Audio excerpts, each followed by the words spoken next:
Confidence is not something you're born with. It's not handed down by genetics.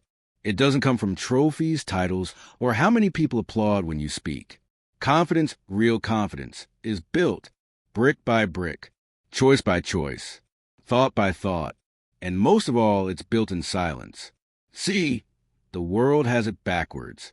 They think confidence means being the loudest in the room, but the lion doesn't roar to prove its power. It roars because it knows. You don't need to shout when you're sure.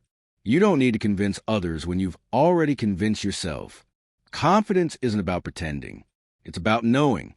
Knowing who you are. Knowing what you can take. Knowing what you stand for, even when everything is shaking. But how do you get there? How do you go from fragile to unbreakable? You start by understanding one powerful truth. Confidence is the effect. Belief is the cause. You don't wake up confident. You wake up and decide to believe. Even when there's no proof, even when the voice of fear is screaming louder than anything else. That belief, small, shaky, uncertain, is the seed. And if you protect it, if you feed it, it becomes unshakable. But here's the part most people miss. Confidence is not built by talking about what you'll do. It's built by doing it when no one's watching, when your hands are trembling, when failure is whispering in your ear. That's where it starts. In the gym at 5 a.m., when everyone else is sleeping. In the late nights, grinding when no one believes in your vision. In the job interview when you're sweating, but still speak like the future is yours.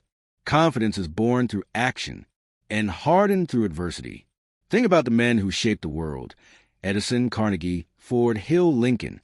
They weren't handed confidence. They earned it in the trenches of trial. They showed up. They kept going. They refused to fold. Do you think Henry Ford felt confident when the world mocked his horseless carriage? Do you think Edison was sure of himself on the 5,000 failed light bulb? No, but they moved anyway. And that movement, in the face of uncertainty, is what forged the confidence they became known for. You want unbreakable confidence?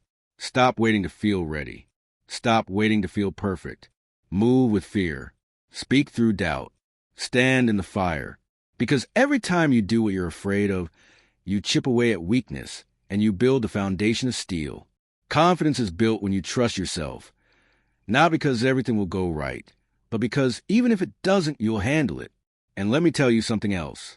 The reason most people never find that power is because they're addicted to certainty. They want guarantees. They want applause. They want approval before they act. But if you need the world to clap before you move, you will never move. Confidence is the opposite. It says, I'll go first.